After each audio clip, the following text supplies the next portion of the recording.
کتنا مبارک ہے، بس اس کے بارے میں تھوڑا سا عرض کروں گا کہ آج کون سا دن ہے؟ جمعۃ المبارک۔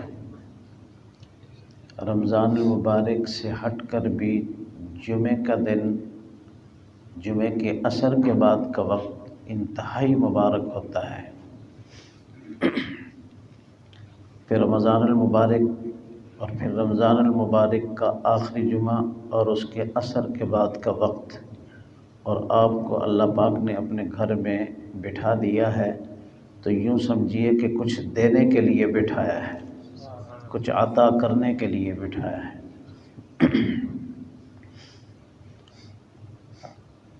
جمعۃ المبارک اس 24 گھنٹے میں، یعنی رات سے لے کر یہ دن تک، دن کے غروب ہونے تک، ان 24 گھنٹوں میں ایک گھڑی اللہ نے ایسی رکھ دی ہے کہ جس میں انسان دنیا اور آخرت کی کوئی بھی دعا کرے اللہ اسے قبول فرماتے ہیں۔ دنیا کی کوئی چیز مانگے اور یا آخرت کی کوئی چیز مانگے، اللہ پاک اسے عطا فرماتے ہیں۔ تو اس پر پھر علماء کے درمیان یہ بحث ہوئی کہ وہ کون سی گھڑی ہو سکتی ہے۔ بعض اہل علم نے یہ رائے دی کہ وہ جمعے والے دن اشراق کا وقت، صبح کے وقت جب اشراق سورج نکلتا ہے، سورج نکلنے کے بعد کچھ دیر کے لیے اس میں ایک چھوٹی سی گھڑی ہوتی ہے جس گھڑی میں جو دعا کی جائے اللہ قبول فرماتے ہیں۔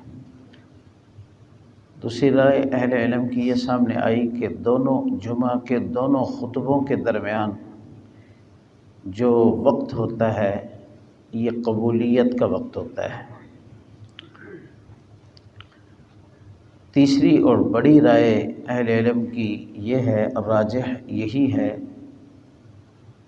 حدیثوں سے بھی ثابت ہوتا ہے کہ جمعے والے دن عصر کی نماز کے بعد مغرب سے تھوڑا سا پہلے وہ مبارک گھڑی ہے، یعنی اس دورانیے میں وہ گھڑی آتی ہے، چھوٹا سا ایک لمحہ آتا ہے جس میں جو دنیا یا آخرت کی جو بھی چیز اللہ سے مانگی جائے اللہ عطا فرماتے ہیں۔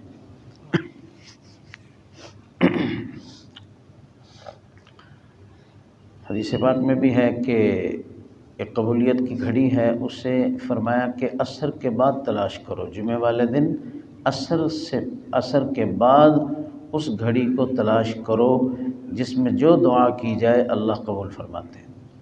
اہل اللہ کا، ہمارے مشائخ اور بزرگوں کا یہ معمول رہا ہے کہ جمعے والے دن عصر کے بعد کے وقت کو وہ انتہائی قیمتی جانتے ہیں اور اللہ کی یاد میں، دعاؤں اور مناجات میں مشغول رہتے ہیں حتیٰ کہ سورج غروب ہو جائے۔ تو جمعۃ المبارک بھی ہے اور پھر رمضان المبارک کا آخری جمعہ ہے اور پھر عصر کے بعد کا وقت ہے۔ اس کے مقبول وقت ہونے میں کوئی شک اور شبہ کی گنجائش نہیں ہے۔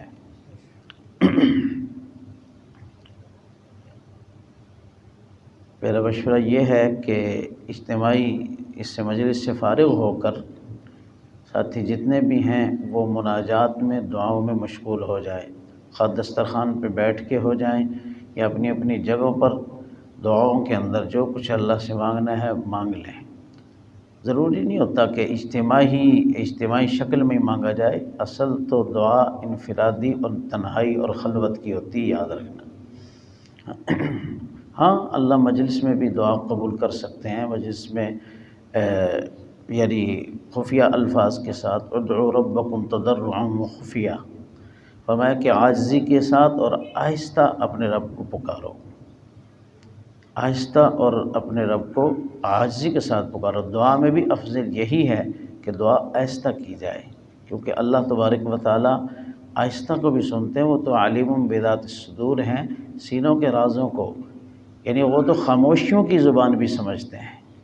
ایک تو ہے کہ یہ زبان جس سے بولا جائے اور وہ سمجھیں، وہ خاموشیوں کی زبان بھی سمجھتے ہیں. خاموشی سے جو دعا کی جائے، دل ہی دل میں کی جائے تو وہ بھی اللہ سنتے ہیں اور وہ بھی قبول فرماتے ہیں. تو اس لیے دعا بھی ہمارا تو یہی رجحان ہے اور یہی دل کرتا ہے کہ دعا آہستہ کرائی جائے. چند الفاظ اجتماعی طور پر کہلوا دیے جاتے ہیں تاکہ کچھ مانگنے کا طریقہ بھی آ جائے، ورنہ ترجیح اسی کو دیتے ہیں کہ دعا آہستہ کی جائے، ہر کوئی اپنے دل کا کنیکشن اللہ سے جوڑ لے اور اللہ سے مانگے جو کچھ مانگنا ہے.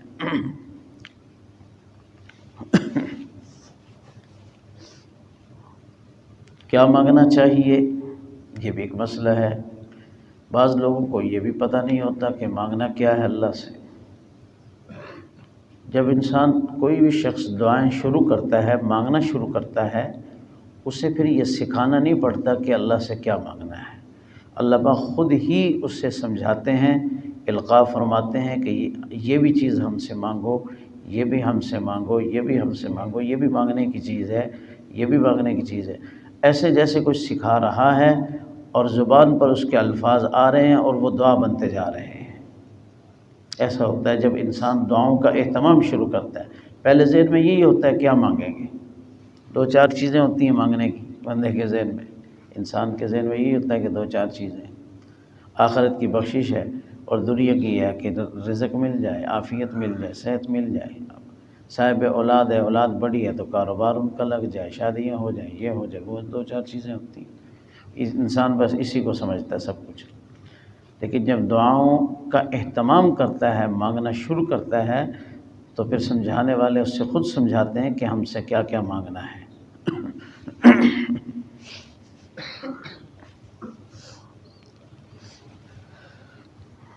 تو بس یہی چند گزارشات تھیں جو